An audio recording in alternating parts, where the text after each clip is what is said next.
Saudara sekalian, ada pertanyaan atau langsung kita sampaikan terkait dengan tadi ada reshuffle kabinet? Reshuffle dulu aja, ya. Baik, seperti kita ketahui bersama bahwa tadi pagi telah diadakan reshuffle kabinet di mana ada beberapa menteri diganti, salah satunya kader dari PD Perjuangan yaitu Profesor Dr. Yasona Hamonangan Lauli. Partai menyikapi bahwa ini merupakan hak prerogatif Presiden. Jadi silahkan saja, tetapi kita perlu memberikan catatan dan pertanyaan. Yang pertama, apakah Pak Yasona itu di reshuffle padahal kabinet kurang berapa, 2 bulan gitu, karena alasan strategis tentang efektivitas pemerintahan atau karena alasan politis? Karena Pak Yasona mungkin ditegur karena tidak meminta persetujuan kepada Presiden atas pengesahan perpanjangan kepengurusan DPP partai kemarin. Karena untuk pengesahan kepengurusan partai harus melalui Kemenkumham.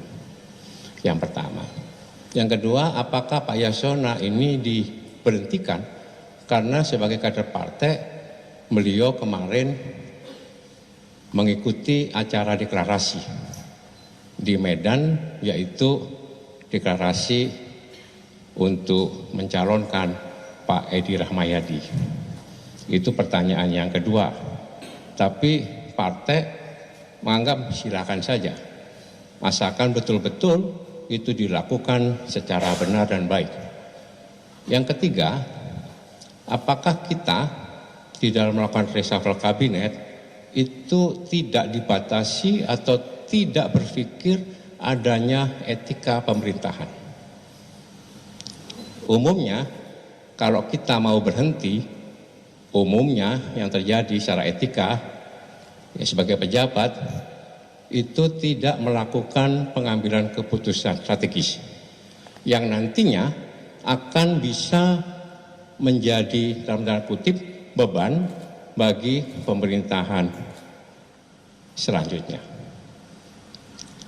Oleh karena itu, kita juga mempertanyakan apakah reshuffle kabinet itu juga hasil dari Pak Jokowi dengan Presiden terpilih, yaitu Pak Prabowo.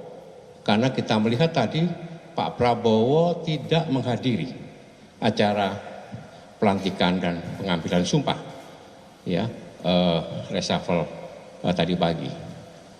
Saya melihat beliau tidak hadir. Sebab apa? Sebab dengan kebijakan-kebijakan strategis ini bisa membebani pemerintahan berikutnya, misalnya terkait dengan penempatan seseorang dalam jabatan strategis. Bayangkan, cuma kurang 2 bulan, 43 hari efektif. Oleh sebab itu kami menganggap bahwa ini merupakan satu peristiwa politik dan menjadi event atau kesempatan dari Pak Jokowi untuk mengkonsolidir kekuasaannya, kekuatannya dalam rangka mengontrol atau mendesakkan orang-orangnya pada pemerintahan yang akan datang. Itu beberapa hal yang perlu saya sampaikan dalam kesempatan yang baik ini. Maka daripada itu, di dalam menjalankan pemerintahan, sekali lagi, meskipun itu merupakan hak prerogatif Presiden, tetapi ada etika. Etika pemerintahan. Pak Rohmin Dahuri ini juga pengalaman pernah menjadi menteri di zaman Gus Dur dan Bu Mega. Dan Bu Mega sebelum lengser, sebelum berhenti, tidak pernah mengambil kebijakan-kebijakan strategis yang nanti akan membebani pemerintahan Pak SBY. Ya, hal seperti ini dan Pak Adian mungkin bisa memberikan tambahan. Iya, saya kira bagi kita yang educated ya, terdidik dan berhati nurani baik ya, bahwa memang reshuffle kabinet itu prerogatif presiden ya. Tetapi di seluruh dunia dan fakta sejarah membuktikan bahwa yang namanya penggantian presiden tinggal tadi berapa 43 hari, biasanya yang kita sebut dengan lame duck government, artinya tidak boleh mengambil kebijakan strategis. Dari sisi itu aja saya kira publik patut mempertanyakan apa udang di balik batu yang ada di benaknya Presiden Jokowi. Yang kedua adalah reshuffle yang mau membangun bangsa negara ini adalah reshuffle yang berbasis kinerja. Kita tahu ya bahwa kinerja Kementerian Hukum dan HAM yang dipimpin oleh Profesor Yasona Hammonang Lauli itu one of the best ya.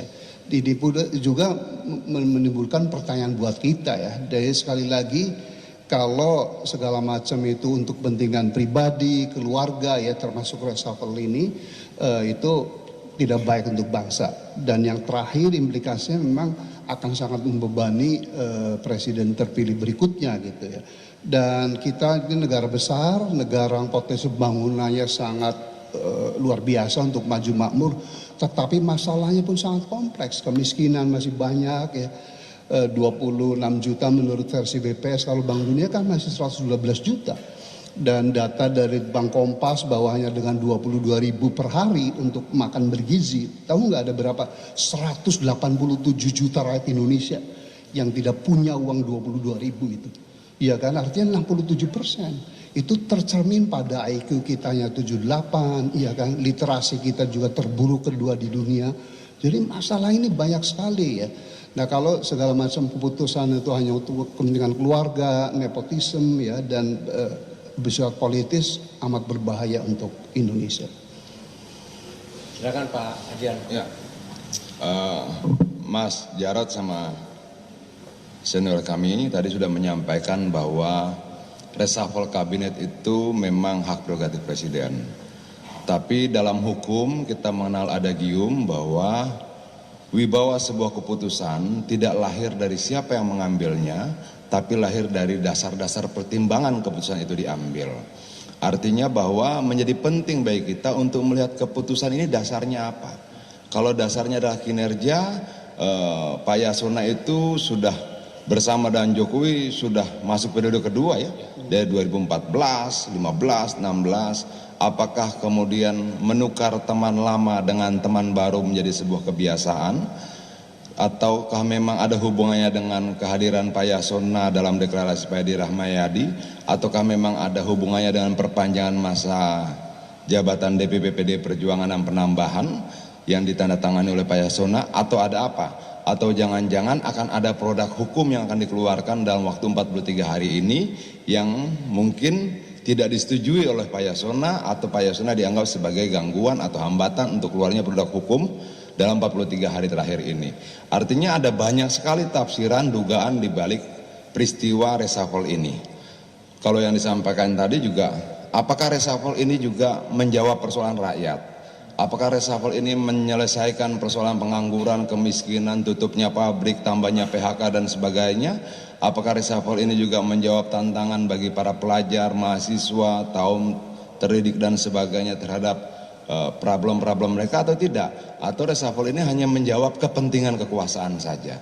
Artinya ketika kemudian dia ternyata tidak ada hubungannya dengan problem-problem kerakyatan, dia cuma menjawab kepentingan kekuasaan saja, nanti rakyat bisa bertanya, lalu pemerintah untuk siapa?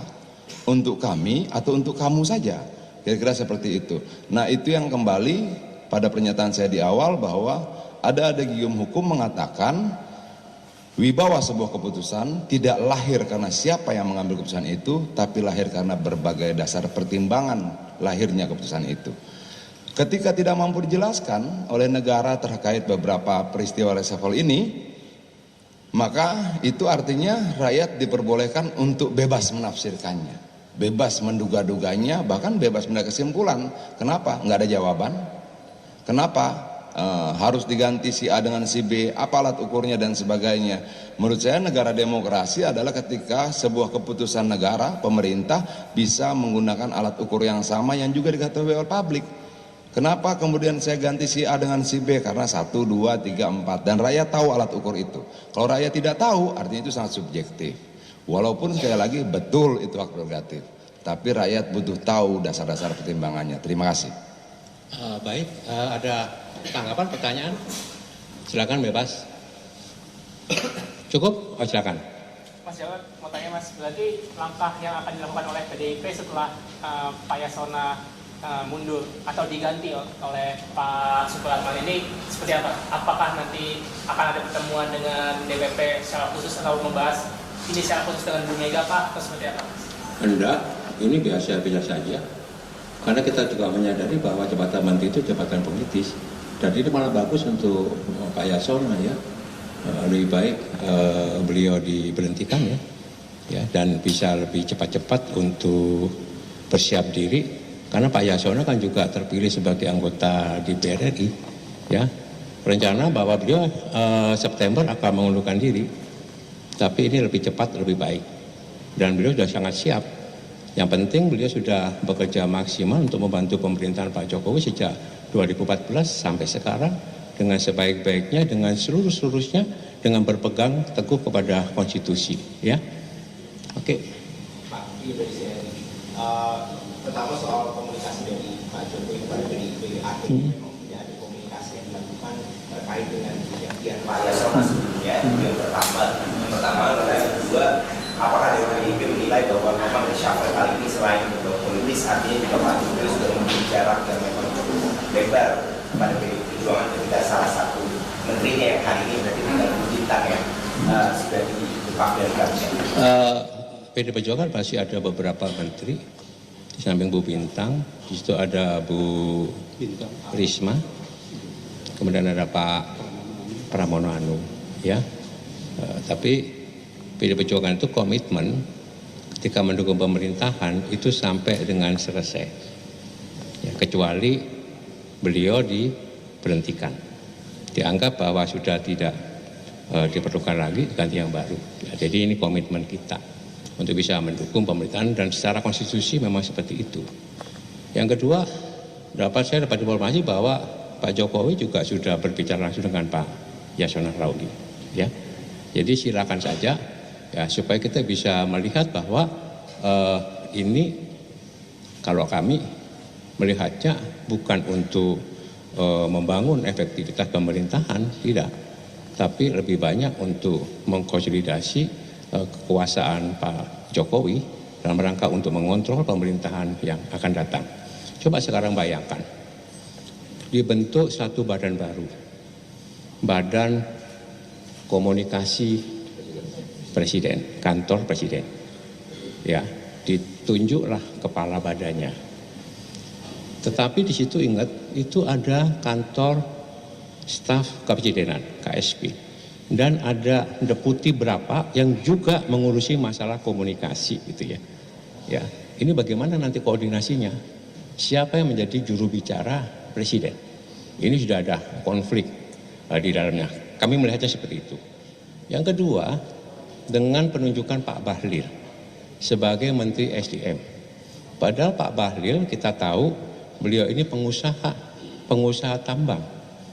Ya, apakah memang tepat Pak Bahlil ditempatkan di kementerian yang sangat strategis, konflik of interest? Apalagi Pak Bahlil digadang-gadang diajukan sebagai calon ketua umum Partai Golkar. Apakah ada kaitannya ini? Oleh sebab itu ini sifatnya lebih banyak politis. Kalau dikatakan bahwa ini untuk efektivitas pemerintahan, kita nggak percaya. Bagaimana bisa efektif? Cuma kurang dari 2 bulan efektif masa kerja mereka, ya. Jadi itu cukup. Mas, satu lagi Mas, melanjutkan soal tadi Mas sempat menyinggung soal Golkar.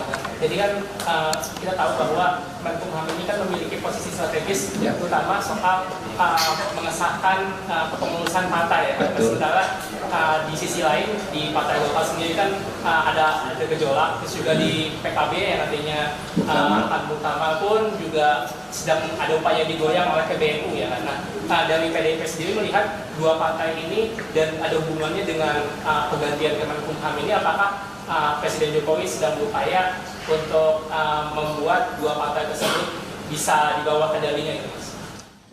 Mengontrol ya mungkin ya, karena sebelum 20 Oktober itu hampir semua partai melakukan pemilihan kepengurusan tingkat pusat ya. Ada muktamar, kemudian ada munas atau munaslup ya, kemudian ada Nasdem juga ya, PAN juga ya, dan yang menjadi penjaga gawangnya seperti ini adalah Kemenkumham, karena Kemenkumham yang mempunyai kewenangan di dalam rangka mengesahkan susunan kepengurusan partai politik di tingkat pusat. Apakah itu ada kaitannya? Kok kalau kita menjawab nggak ada kaitannya kok aneh gitu ya. Ya, artinya kami menduga pasti ya ada kaitannya dengan persoalan-persoalan seperti itu. Oleh sebab itu kami minta pers untuk bisa mengontrol supaya betul-betul Kemenkumham itu berada atau berjalan di dalam koridor yang benar sesuai dengan konstitusi dan sesuai dengan konstitusi partai-partai yang nanti akan melakukan pemilihan kepengurusan di tingkat pusat. Ya kita yang mengontrol, ya jangan sampai dibelah-belahkan gitu ya. Sama seperti kemarin pernah ada kasus di Partai Demokrat, betul ya? Ya pernah dibelah. Tapi Pak Yasona tetap kepada yang benar yang disahkan. Ya ini sebagai pengalaman kita bisa melihat seperti itu ya. Ya kita melihat nanti juga seperti itu harusnya kan sesuai dengan konstitusi masing-masing partai itu punya kedaulatan. Masing-masing partai itu punya anggaran dasar dan anggaran rumah tangga. Termasuk kemarin PD Perjuangan melakukan perpanjangan kepengurusan dan penambahan. Itu sudah sesuai dengan anggaran dasar dan anggaran rumah tangga. Di mana Kongres dikembalikan kepada 5 tahun sekali. Dan itu menjadi hak prerogatif ketua umum. Itu ada di anggaran dasar, anggaran rumah tangga kami. Oleh sebab itu Pak Yasona Lawli itu langsung menandatangani sebagai Menteri Hukum dan HAM, bukan sebagai kader partai ya, tetapi sebagai Menteri Hukum dan HAM yang melihat bahwa itu sudah sesuai dengan konstitusi partai kita. Oke? Cukup ya?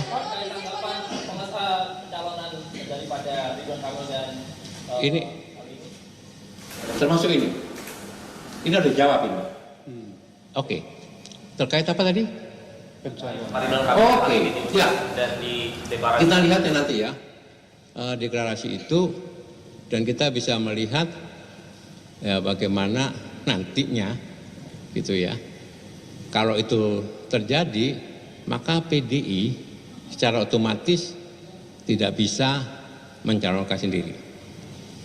Kalau begitu, kami tantang apakah berani ya pasangan yang nanti akan deklarasi dengan memborong semua partai itu melawan kotak kosong.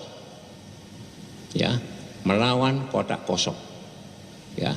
Mari kita lihat.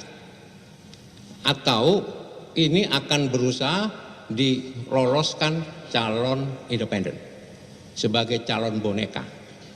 Ya. Karena banyak sekali ya ini masukan suara dari warga yang merasa atau membuktikan KTP-nya dibegal, KTP-nya dicatut. Ini sudah pelanggaran yang serius kalau menurut saya.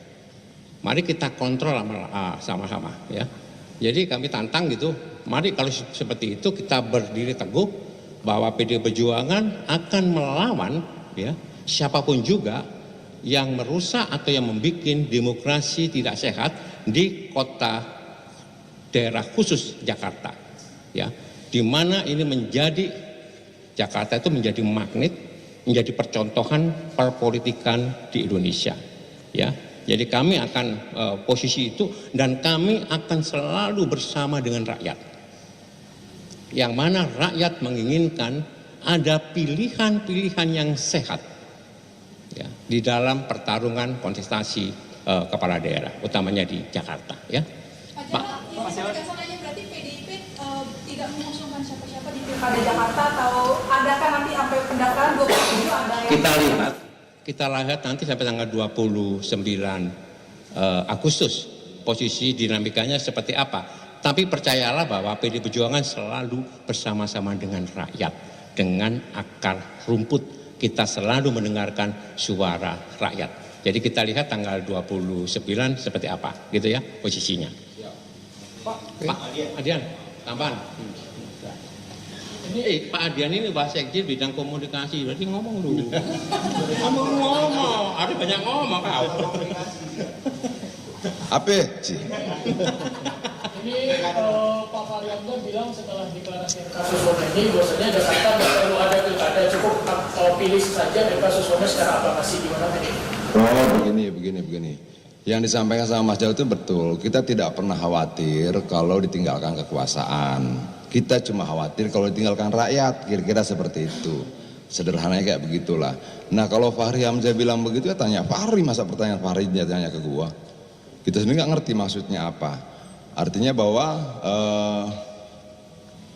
kemarin berapa hari yang lalu Partai A masih dukung Anies, lalu berubah. Ada Partai B masih dukung Anies, lalu berubah. Nah sampai tanggal 29 ada nggak yang kemudian tadinya tidak dukung Anies lalu berubah dukung Anies? Mungkin dong, kemungkinan itu sama saja besarnya.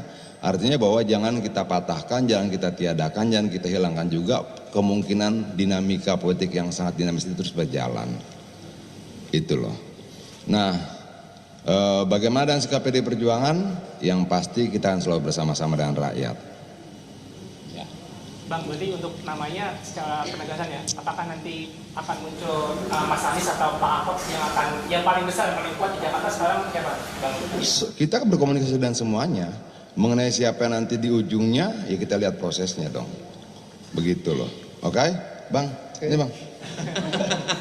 Iya, saya kira kita berharap tadi saya perjalanan dari Bogor ke Jakarta tuh meninggalkan El Sinta. Saya catat secara statistik, alhamdulillah itu 75% si komentator dan penanya itu merespon bahwa reshuffle yang dilakukan kali ini adalah reshuffle yang sangat syarat dengan politik, kepentingan kekuasaan untuk Pak Jokowi mengontrol kekuasaan berikutnya. Jadi itu good news gitu ya. Dan yang kedua saya ingin bangkitkan kita semua rakyat Indonesia ya, bahwa kalau DKI Jakarta dibuat kota kosong, menurut saya ini perusakan demokrasi yang sangat blunt, sangat jelas. Kenapa? Karena Jakarta itu IPM-nya 85, jadi hampir seperti negara maju. Orang cerdas, orang terdidik, mudah-mudahan ada kebangkitan kolektif ya, bahwa enough is enough gitu ya, bahwa kekuasaan yang sangat brutal sekarang ini ya merusak demokrasi, sistem meritokrasi nggak ada lagi itu ya. Mudah-mudahan ini berkat dari Tuhan ya, bahwa enough is enough itu ya. Dan kami PD Perjuangan hanya berharap itu, dan kami PD Perjuangan akan selalu bersama rakyat, kebenaran, demokrasi. Mudah-mudahan ini membangkitkan kita seluruh rakyat Indonesia untuk bersatu, untuk melawan kezoliman dan kehausan kekuasaan. Terima kasih. Oke, sudah. Berarti apakah PDIP masih lobby-lobby partai untuk tidak mengusung Pak RK dan Pak Rizal atau gimana? Kami bukan hanya lobby melobi, tapi tetap berkomunikasi yang baik dengan partai-partai yang sekarang ini ya, yang nanti katanya itu mendeklarasikan Kimpres ya, Pak Anies sama siapa ya? Pak Anies, Pak Ridwan Kamil ya. Jadi kita lihat, tapi tetap komunikasi kita bangun ya. Jadi begini saudara sekalian, di dalam berpolitik itu ya dibimbing oleh satu keyakinan. Ya, keyakinan di mana kami PD Perjuangan yakin akan berjuang betul di dalam proses demokrasi ini, bahwa ya pilkada ini hanya menjadi satu sarana, alat, bukan tujuan. Kami yakin berjuang untuk mengajukan nanti kalau memungkinkan dan bisa didengar oleh partai-partai yang ada ya, calon yang betul-betul nanti mewujudkan ya Jakarta sebagai kota yang bersih, berintegritas, anti korupsi, anti nepotis ya, dan mampu menciptakan kesejahteraan dan keadilan bagi rakyat Jakarta. Kami punya keyakinan itu. Kalaupun keyakinan itu dipatahkan dengan ya praktek-praktek pragmatisme dan jual beli atau borong memborong partai politik, kami tetap berjuang bersama-sama dengan rakyat dan menunjukkan bahwa sikap PD Perjuangan tetap tegak lurus. Saya selalu mengatakan bahwa PD Perjuangan yang punya 15 kursi di DPR itu bukan kursi yang bisa diperjualbelikan. Kalau kita memperjualbelikan kursi berarti kita memperjualbelikan suara rakyat. Itu komitmen yang kita tegang, yang kita pegang. Dan ini akan kita buktikan kalaupun nanti kami yang punya niat seperti itu melayani warga Jakarta dengan sebaik-baiknya, tapi terpotong, kami yakin kami tetap bersama dengan rakyat Jakarta. Ya. PDI menyatakan tidak akan bergabung dengan Kipres. Jelas itu. Termasuk di Jawa Tengah nanti. Jadi gini biar udah kelar nih, lu tulis gede-gede, PDI Perjuangan for sale. Betul. Pasti begitu ya. Apa namanya, dia value-nya tinggi tuh. Menjunjung tinggi prinsip jurnalisme dalam setiap tayangan terbaiknya. Menghadirkan berita bernilai sebagai referensi. Gelar bicara yang tajam. Tidak, ini kan kebohongan dok. Mengupas fakta demi fakta dan mendorong pencarian solusi. Serta investigasi yang mengungkap kebenaran. Rosi, Satu Meja, The Forum, Sapa Indonesia Malam. Nilu, ikuti semuanya bersama Kompas TV.